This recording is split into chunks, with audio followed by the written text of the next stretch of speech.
کسی ریاست پر ایک بادشاہ کی حکومت تھی۔ اس بادشاہ کے 2 شہزادے تھے۔ بڑے بیٹے کا نام شمس تھا جبکہ چھوٹے بیٹے کا نام قمر۔ بادشاہ کی ملکہ کا انتقال ہو گیا۔ بادشاہ کو ملکہ سے بہت محبت تھا، اس لیے بادشاہ نے کافی عرصے سوگ منایا اور شادی نہیں کی۔ آخرکار وزیروں نے اسے مشورہ دیا کہ بادشاہ سلامت، اب آپ کو شادی کر لینی چاہیے تاکہ دونوں بیٹوں کو ماں کا پیار بھی ملے۔ بادشاہ نے کہا کہیں ایسا نہ ہو کہ سوتیلی ماں میرے بیٹوں کے ساتھ ظلم کرے، لیکن وزیروں کے ضد کے آگے بادشاہ نے آخرکار ہار مان لیا اور کچھ عرصے بعد شادی کر لی۔ کچھ وقت دونوں شہزادے سوتیلی ماں کے ساتھ خوش رہنے لگے۔ سوتیلی تو سوتیلی ہوتی ہے۔ سوتیلی ماں نے چالیں چلانی شروع کی تاکہ دونوں شہزادوں کو محل سے باہر نکال سکے۔ نئی ملکہ نے بادشاہ کے کان بھرنے لگی۔ آخرکار ایک دن بادشاہ شہزادوں کی شکایتوں سے تنگ آ گیا اور ملکہ کی باتوں میں آ گیا۔ اس نے نوکرانیوں کو حکم دیا کہ جب دونوں شہزادے کھانا کھانے آئیں تو ان کی پلیٹیں الٹی رکھی جائیں اور شہزادوں کے جوتے بھی الٹے رکھے جائیں۔ لہٰذا نوکرانیوں نے ایسے ہی کیا۔ پہلے دن شہزادوں نے توجہ نہیں دی۔ جب دوسری اور تیسری مرتبہ مسلسل ایسا ہوا تو شمس نے اپنے چھوٹے بھائی قمر سے کہا کہ شاید اب اس گھر میں ہمارے لیے جگہ نہیں ہے اور ہمیں یہاں سے چلے جانا چاہیے۔ اگلے دن وہ دونوں اپنے گھوڑوں پر سوار ہو گئے اور وہاں سے جانے لگے۔ وہ ایک جگہ پہنچے اور وہاں وہ کافی تک گئے تھے۔ فیصلہ کیا کہ ایک بھائی سوئے گا اور ایک بیٹھ کر پہرا دے گا۔ اس طرح شمس سو گیا اور قمر پہرا دینے لگا۔ قمر پہرا دے رہا تھا کہ اسے ایک غیبی آواز آئی کہ یہ اٹھاؤ۔ ایک پلیٹ میں پرندے کا گوشت تھا اور دوسرے میں مچھلی تھی۔ آواز آئی کہ اگر تم پرندے کا گوشت کھاؤ گے تو تم بادشاہ بنو گے، اور اگر مچھلی کا گوشت کھاؤ گے تو ہر رات تمہارے سرانے 100 روپے ہوں گے۔ اس زمانے میں 100 روپے بہت بڑی بات تھی۔ قمر نے سوچا کہ وہ کون سا کھانا کھائے۔ تھوڑی سوچ بچار کے بعد آخرکار وہ مچھلی اپنے بھائی کے لیے چھوڑ دیا اور خود پرندے کا گوشت کھانے لگا۔ کھانا کھانے کے بعد اسے نیند آنے لگی اور وہ سو گیا۔ جب دونوں بھائی سو رہے تھے کہ اچانک ایک سانپ آ گیا۔ سانپ نے مچھلی والے پلیٹ میں اپنا زہر چھڑک کر آگے چلا گیا۔ جب شمس کی آنکھ کھلی تو اس نے دیکھا کہ بھائی کھانا کھا چکا ہے اور اس کے حصے کا چھوڑ دیا ہے، لہٰذا وہ مچھلی کھانے لگا۔ زہر نے اپنا اثر دکھایا، شمس بے ہوش ہو کر گر گیا۔ صبح جب قمر کی آنکھ کھلی تو دیکھا کہ بھائی ابھی تک سو رہا ہے۔ اس نے اپنے بھائی کو جگانے کی کوشش کی لیکن شمس نہیں اٹھا۔ اس نے اپنے بھائی کا نبض دیکھا، اسے لگا کہ شمس مر چکا ہے، لہٰذا وہ اسے وہاں چھوڑ کر جانے لگا۔ قمر وہاں سے چلتے چلتے ایک ریاست پہنچا جہاں کا بادشاہ انتقال کر چکا تھا۔ لوگوں نے دیکھا کہ ایک شہزادہ آیا ہے، لہٰذا ان لوگوں نے اسے اپنا بادشاہ مقرر کیا۔ قمر کو بادشاہی ملی، وہ بہت خوش ہوا اور اپنے بھائی کو بھول ہی گیا۔ وہاں شمس بے ہوش پڑا تھا۔ کہیں سے ایک سپیرا اور اس کی بیٹی گزرنے لگے۔ انہوں نے دیکھا کہ ایک خوبصورت نوجوان بے ہوش پڑا ہے۔ سپیرے نے شمس کے نبض کو دیکھا اور کہا یہ تو ابھی تک زندہ ہے، اس کی سانسیں چل رہی ہیں۔ سپیرے نے دیکھا کہ اس شخص پر سانپ کے زہر کا اثر ہے، اور پھر سپیرے نے شمس کو ایسی دوا کھلائی کہ اس کی الٹیاں آنے لگیں اور زہر کا اثر ختم ہونے لگا۔ وہ دونوں کچھ لمحے انتظار کرتے رہے۔ دیکھا کہ شمس ہوش میں آ گیا اور فوراً پوچھا میرا بھائی کہاں ہے؟ سپیرے نے کہا ہم نے یہاں کسی کو نہیں دیکھا، تم بے ہوش پڑے تھے، شاید کسی سانپ نے تمہیں کاٹا تھا۔ میں نے سانپ کے زہر کے اثر کو ختم کر لیا، اب تمہیں کوئی خطرہ نہیں ہے۔ شمس نے ان دونوں کا شکریہ ادا کیا اور وہاں سے روانہ ہوا۔ چلتے چلتے وہ کسی قلعے کے قریب پہنچا۔ اسے رات ہو گئی، قلعے کے دروازے بند تھے۔ شمس نے آواز لگائی کہ میں مسافر ہوں، میرے لیے دروازے کھول دیں۔ پہرے دار سپاہی نے کہا رات کی تاریکی ہوتے ہی دروازے بند کیے جاتے ہیں۔ اب یہ دروازے صبح ہی کھولے جائیں گے، کیونکہ رات کو ایک بہت ہی خوفناک بلا آ جاتا ہے اور وہ بلا آبادی کو نقصان پہنچا سکتا ہے۔ شمس پریشان ہو گیا کہ اب کیا کرے۔ وہ کافی تھک چکا تھا، لہٰذا اس نے وہیں پر صبح کا انتظار کرنے کا فیصلہ کیا۔ رات کو شمس نے دیکھا واقعی ایک بہت خوفناک کالا بلا آ گیا، اور شمس نے تلوار نکال کر اس کا مقابلہ شروع کیا۔ کافی دیر تک ان دونوں میں مقابلہ رہا۔ شمس کو کچھ چوٹیں بھی آئیں، لیکن شمس نے اللہ کا نام لے کر اس بلا پہ وار کیا اور بلا کو مار ڈالا۔ پہرے دار سپاہی قلعے کے اندر سے سب دیکھ رہا تھا۔ جب شمس نے بلا کو مار ڈالا تو سپاہی نے سوچا کہ اب یہ شخص صبح بادشاہ اور سب لوگوں کو بتائے گا کہ اس نے بلا کو مار ڈالا ہے اور اسے انعام بھی ملے گا۔ سپاہی نے دروازہ کھول کر باہر آ گیا اور شمس پر حملہ کیا تاکہ وہ شمس کو مار کر کل بادشاہ سے انعام لے۔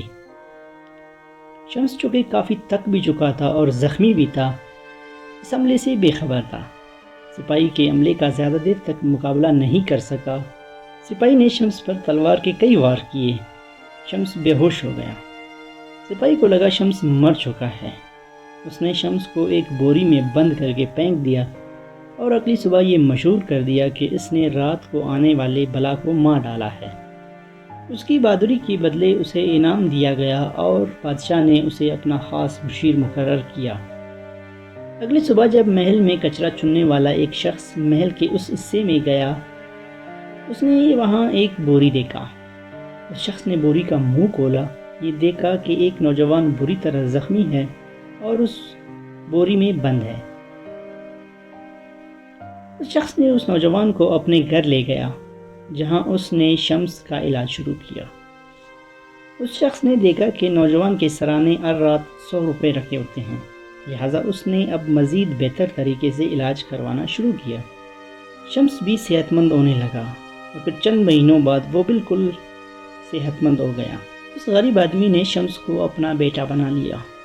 اس غریب آدمی کو اب کام کرنے کی ضرورت نہیں رہی، کیونکہ اس کے پاس ہر روز 100 روپے آنے لگے۔ شمس صحت مند ہونے کے بعد چلنے پھرنے لگا۔ ایک دن وہ محل کی سیر کرنے گیا کہ وہ پہرے دار سپاہی جس نے شمس کو مارا تھا، اس نے اسے وہاں دیکھا کہ یہ شخص تو زندہ ہے۔ اگر اس نے بادشاہ کو بتا دیا کہ بلا کو کس نے مارا ہے تو بادشاہ اسے سزا دے گا۔ وہ سپاہی سوچنے لگا کہ شمس کے ساتھ کیا کیا جائے کہ شمس یہاں سے چلا جائے۔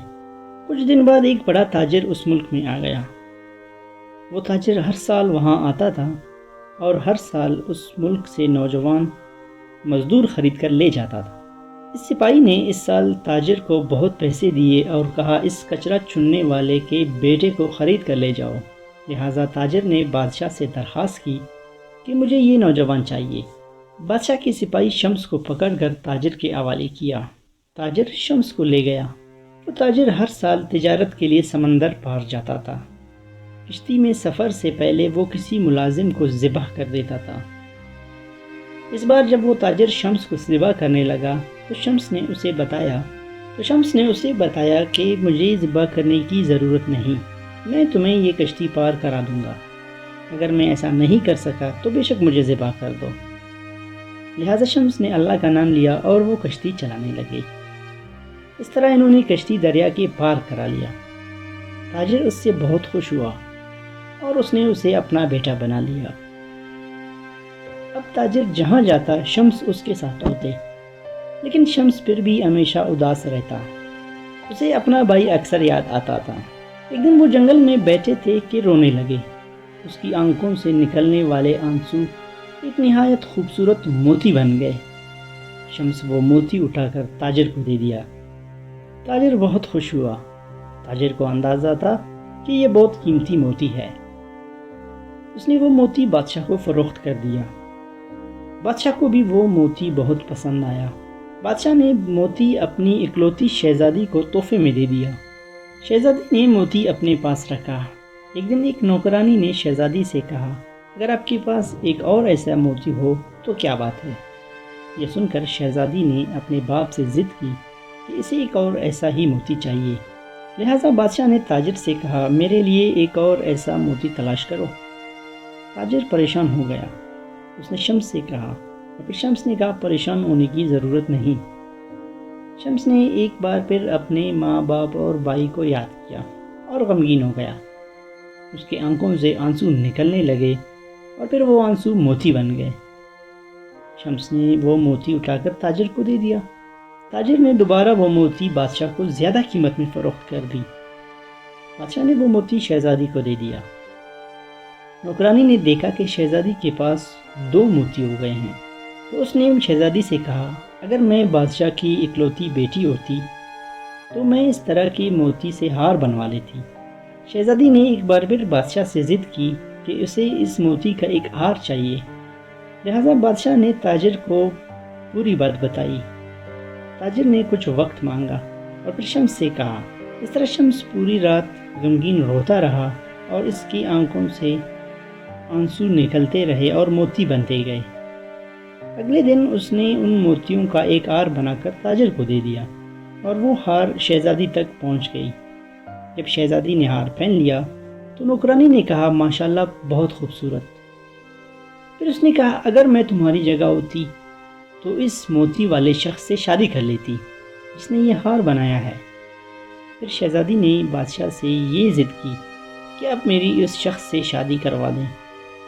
چونکہ بادشاہ اپنی اکلوتی بیٹی کی ہر بات مانتا تھا، لہٰذا بادشاہ نے فوراً تاجر سے بات کی۔ تاجر بہت خوش ہوا اور فوراً شادی کی تیاریاں شروع ہو گئیں۔ جلد ہی شمس اور شہزادی کی شادی بڑی دھوم دھام سے کر دی گئی۔ 2-3 مہینے بعد تاجر نے ایک دن بادشاہ سے کہا اب ہم جائیں گے۔ بادشاہ نے اجازت دے دی۔ وہ روانہ ہو گئے۔ وہ وہاں سے کشتی میں جانے لگے۔ تاجر نے شہزادی کو دیکھا تو اس کی نیت خراب ہو گئی۔ اس نے لکڑی کا ایک بڑا صندوق بنوا لیا۔ شہزادی اور باقی لوگوں کو ایک الگ کشتی میں سوار کیا۔ تاجر اور شمس ایک الگ کشتی میں جانے لگے۔ تاجر نے شمس سے کہا اس صندوق میں سو جاؤ۔ شمس نے بنا کچھ سوچے سمجھے تاجر کی بات مان لی اور صندوق میں سو گیا۔ شمس کے وہم و گمان میں بھی نہیں تھا کہ تاجر اس کے ساتھ دھوکہ کرے گا۔ تاجر نے صندوق کا منہ بند کیا اور اسے پانی میں پھینک دیا۔ صندوق پانی میں تیرنے لگا۔ تاجر اور اس کے لوگ جب دریا پار گئے تو شہزادی نے شمس کا پوچھا۔ تاجر نے کہا وہ تو مر چکا ہے، اب تم مجھ سے شادی کرو۔ شہزادی نے انکار کیا، لیکن تاجر اس کو اپنے ساتھ لے گیا۔ ادھر شمس صندوق میں تیرتا گیا۔ خدا کی قدرت سے وہ صندوق دریا کے ایک کنارے پہنچا۔ وہاں ایک شخص کپڑے دھو رہا تھا۔ اس نے ایک بڑا صندوق پانی میں تیرتے دیکھا تو اس شخص نے وہ صندوق باہر نکالا اور جب اسے کھولا تو یہ دیکھا کہ اس میں ایک نوجوان بند ہے۔ وہ شمس کو اپنے گھر لے گیا۔ شمس سمجھ گیا تھا کہ تاجر نے اس کے ساتھ دھوکہ کیا ہے، لہٰذا اب وہ اس شخص کے گھر رہنے لگا۔ اب بھی شمس کے سرانے 100 روپے ہوتے تھے۔ وہ شخص اور اس کی بیوی نے جب یہ دیکھا تو انہوں نے شمس کی بہت خدمت کی۔ اب شمس جس ملک میں تھا اس ملک کا بادشاہ اس کا چھوٹا بھائی قمر تھا۔ قدرت کا کرنا ایسے ہوا کہ وہ تاجر شہزادی کو لے کر اسی ملک میں آ گیا اور قمر کے محل میں رہنے لگا۔ تاجر قمر کا بہت اچھا دوست بھی تھا۔ تاجر نے بادشاہ سے کہا کہ وہ اپنے ساتھ لے آنے والی شہزادی سے شادی کرے گا۔ اس نے قمر کو بہت سارا مال و دولت دیا اور اس شادی کی تیاریاں ہونے لگی۔ سب لوگوں کو مفت کھانا کھلایا جانے لگا۔ شمس نے اپنے دوست دھوبی سے پوچھا کہ یہ ملک میں کس لیے اتنی خوشی منائی جا رہی ہے۔ دھوبی نے کہا ہمارے بادشاہ کا ایک دوست جو ایک بہت بڑا تاجر ہے، وہ ایک بہت خوبصورت شہزادی اپنے ساتھ لایا ہے۔ کل ان دونوں کی شادی ہے۔ شمس سمجھ گیا کہ یہ وہی تاجر ہے اور اس کی بیوی سے شادی کرنا چاہتا ہے۔ اس نے دھوبی سے پوچھا کہ اس ملک کا بادشاہ کون ہے۔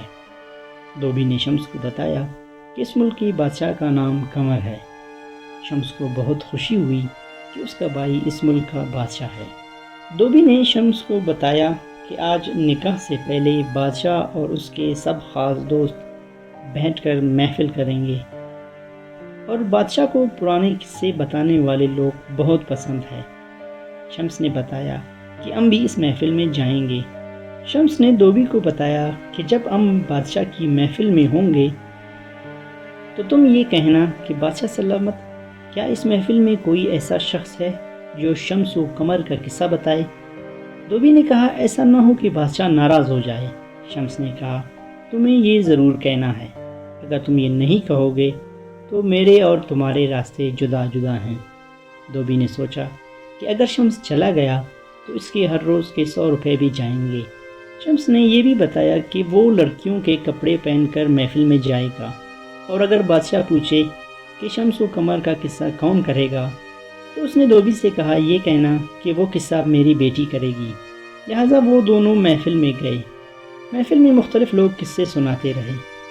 آخر دھوبی نے کہا بادشاہ سلامت، اس محفل میں کوئی ایسا ہے جو شمس و قمر کا قصہ سنائے؟ محفل میں سے کسی نے بھی یہ قصہ نہیں سنا تھا، سب خاموش رہے۔ دھوبی نے کہا میری بیٹی ہے جو یہ قصہ بتا سکتی ہے۔ بادشاہ نے کہا کہاں ہے تمہاری بیٹی، لاؤ اسے، اور جلدی وہ قصہ بتائے۔ شمس جس نے لڑکیوں کے کپڑے پہنا تھا، شمس نے قصہ شروع کیا کہ شمس و قمر 2 بھائی تھے اور کس طرح سے انہوں نے اپنا گھر چھوڑا، ایک جگہ سو گئے۔ چھوٹے بھائی نے پرندے کا گوشت کھایا اور سو گیا، دوسرے بھائی نے زہر والی گوشت کھائی اور بے ہوش ہو گیا۔ اس طرح قمر اپنے بڑے بھائی کو چھوڑ کر چلا گیا۔ یہاں وہ تھوڑی دیر کے لیے خاموش ہو گیا۔ بادشاہ نے کہا آگے بتاؤ قصہ کیا تھا؟ شمس نے آگے قصہ بتانا شروع کیا کہ کس طرح صبح وہاں سے وہ روانہ ہوا اور بلا سے مقابلہ کیا، سپاہی نے اسے مارا اور انعام وصول کیا، اور پھر کس طرح سے شمس سوداگر کو بیچا گیا اور شمس کی شادی شہزادی سے کی گئی، اور تاجر نے اس کے ساتھ پھر دھوکہ کیا کیونکہ وہ تاجر خود بھی وہاں موجود تھا۔ کہنے لگا بادشاہ سلامت اس قصے کو یہیں چھوڑ دے اور جلدی سے نکاح ہو جائے۔ بادشاہ نے تاجر کو چپ کرنے کی ہدایت کی اور کہا لڑکی تم اپنا قصہ سناؤ، پھر آگے کیا ہوا؟ شمس نے کہا ایک دھوبی نے کس طرح اسے دریا سے نکالا، اور جس تاجر نے شمس سے دھوکہ کیا تھا اور اس کی بیوی سے شادی کرنا چاہتا ہے، آج اس کی شادی ہے۔ یہ سن کر قمر نے اس سوداگر کو گرفتار کرنے کا حکم دیا اور اس سپاہی کو بھی گرفتار کیا گیا۔ پھر ان دونوں کو جیل میں ڈالنے کا حکم دیا گیا، اور پھر پوچھا کہ شمس اب کہاں ہے؟ شمس نے کہا بھائی وہ میں ہوں۔ اس نے اپنے کپڑے بدلے اور وہ دونوں بھائی گلے ملے اور بہت خوش ہوئے۔ شمس کو اس کی بیوی واپس مل گئی اور وہ ہنسی خوشی رہنے لگے۔